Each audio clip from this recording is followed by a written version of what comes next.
Sa nakaraang kwento natin ay masayang-masaya si Blackstone na binibiro ang ating bida kaya naman galit na galit si Woojin sa kanya, at sa pagpapatuloy ng kwento. Masayang-masaya naman na sinabi ni Winston sa kanya na hindi naman ito napakasamang pagpipilian niya dahil magsisimula siya sa mababang level para lamang mas ganahan siyang magsanay. Habang tinitingnan ni Woojin ang kanyang sistema ay napasabi na lang siya na sa ngayon ay kinukulang pa ang kanyang puntos kaya naman hindi niya magagawang ma-upgrade ang lahat ng kanyang mga stats. Habang pinagmamasdan niya ang kanyang stat level ay napapatanong na lang siya na kung paano ngayon niya nga ba magagawang masanay ang kanyang katalinuhan at nang marinig yun ni Blackstone ay sinabi niya naman na kailangan niya munang palakasin ang kanyang mana at aura. Pagkarinig ng ating bida ay agad naman siyang nag-stretch ang sabay sabi niya na oras na para simulan ang kanyang pagsasanay. Ipinaalala naman ni Blackstone sa kanya na ngayon ay pinupuntirya pa siya ng kanyang kapatid na si Myung-hoon. Habang nag-uunat ng buto ang ating bida ay sinabi niya naman na parang isang kifi daw si Myung-hoon dahil nagawa niya itong mabugbog at nasisigurado niya naman na hihintayin niya ito sa susunod. Pagkarinig ni Blackstone ang sinabi ng ating bida ay sinabi niya naman na sa gayon ay makakapagsanay siya ng mapayapa.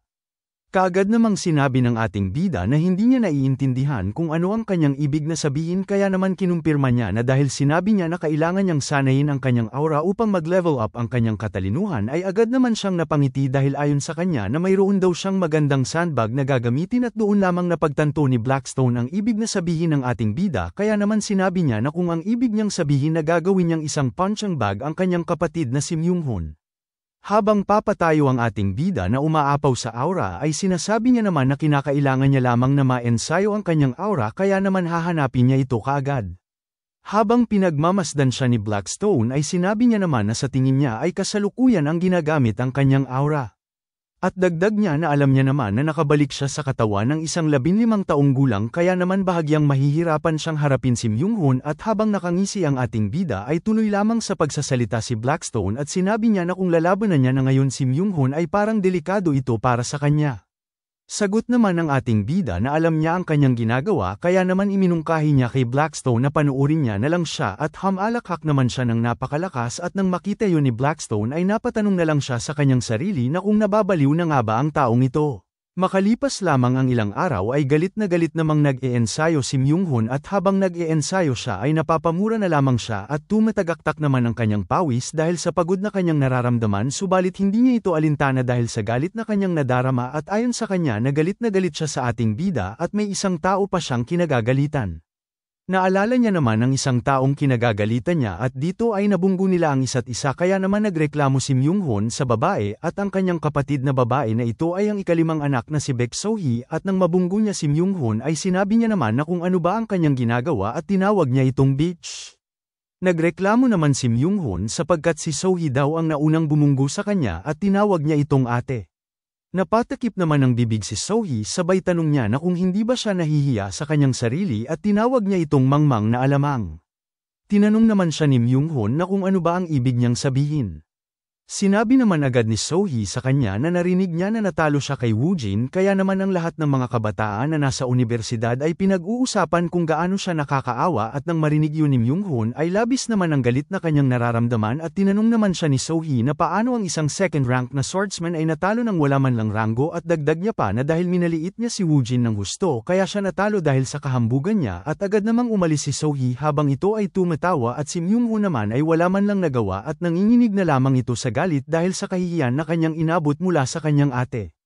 Bumalik naman ang eksena at dito labis ang galit ni Myung-hoon dahil naalala niya ang kahihiyan na kanyang inabot at may bigla namang dumating na isang tao at sinasabi nito kay Myung-hoon na parang ganado ito sa pagsasanay at ang taong bagong dating ay ang ating bida kaya naman pagkalingon ni Myung-hoon ay labis naman itong nagalit at minura niya pa ito at habang papalapit si Woojin sa kanya ay sinabi naman ito na parang nakatanggap na naman siya ng maharlikang pagtrato kaya naman kumikinang ang kanyang mukha. Mayabang naman na tinanong ni Myung-hoon sa kanya na kung pumunta ba siya dito upang mamatay. Mayabang rin na sinabi ng ating bida na kung ganyan siya kagalit ay bibigyan niya ito ng pagkakataon kaya naman sinabihan niya ito na maglaban sila. Pagkarinig ng kanyang kapatid ay labis naman itong nagulat kaya naman tinanong niya ito na kung iniisip niya bang malakas na siya dahil lamang sa nakakuha siya ng aura.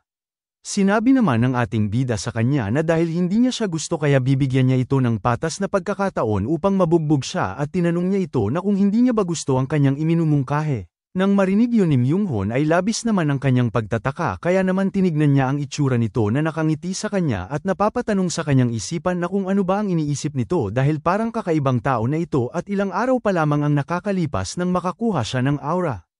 Kaya naman nagtatakang tanong niya sa kanyang isipan na kung nakakuha ba siya ng kakaibang skill kaya siya nagkakaganito. Iminungkahi naman ng ating bida sa kanya na hindi niya na kailangan gamitin ang kanyang sandata at labanan lamang siya gamit ang kanyang kamao at pagkarinig ni Myung-hun ng sinabi ni Woojin ay agad naman itong nagalit kaya naman agad niyang itinapon paitaas ang kanyang espada at agad siyang sumugod at habang papasugod siya na papasuntok ay sa isip-isip niya naman na hindi na siya mabubugbog ng kagaya nung nakaraan kahit pa na ano pa man ang mangyari. Samantala ang ating bida naman ay naghahanda sa pag-atake ni Myung-hun sa kanya at nang umatake na ang kanyang kapatid sa kanya ay bigla niya naman itong sinalag gamit ang kanyang braso at habang sinasalag niya ito ay sinasabi niya naman sa kanyang kapatid na malinaw niyang nakikita ang kanyang estratehiya at sinusubukan niyang gamitin ang kaparehong paraan na ginamit niya sa kanya nung nakaraan kaya naman kinumpirma niya na kung pinupuntirya niya ba ang kanyang ulo kagaya ng ginawa niya sa kanya nakaraan.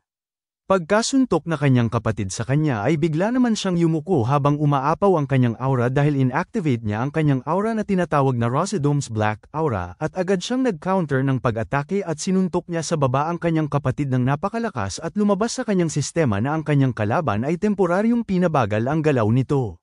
Hindi na siya binigyan ng pagkakataon na makabalik pa sa kanyang pwesto ng ating bida at sunod-sunod niya itong pinaulanan ng suntok sa bawat parte ng katawan nito at ang huli niyang pag-atake ay isang pagsipa kaya naman lumipad sa himpapawid si Myung-hun dahil sa lakas ng kanyang pagsipa. Dahil dun ay napabugan ng laway si Myung-hun at hinabol naman siya ng ating bida at nang maabyuti niya na ito ay kaagad niya itong sinampal sa mukha at nang bumagsak na ito sa lupa ay nanginginig naman na sinabi ni Myung-hun sa ating bida na walang katuturan nito subalit hindi naman nagawang magpigil ang ating bida kaya niya ito tinuluyan at bigla namang nawala ng malay si Myung-hun dahil sa ginawa ni Woojin sa kanya habang si Blackstone naman ay hindi makapaniwala sa kanyang nasasaksihan. Sinabi naman kaagad ng ating bida na ngayon ay alam niya na kung paano gamitin ang kanyang aura at hanggang ngayon ay hindi ba rin makapaniwala si Blackstone sa ating bida at sa isip-isip niya na sa tingin niya ay nakapartner niya ang isang master na napakabaliw sa buong mundo.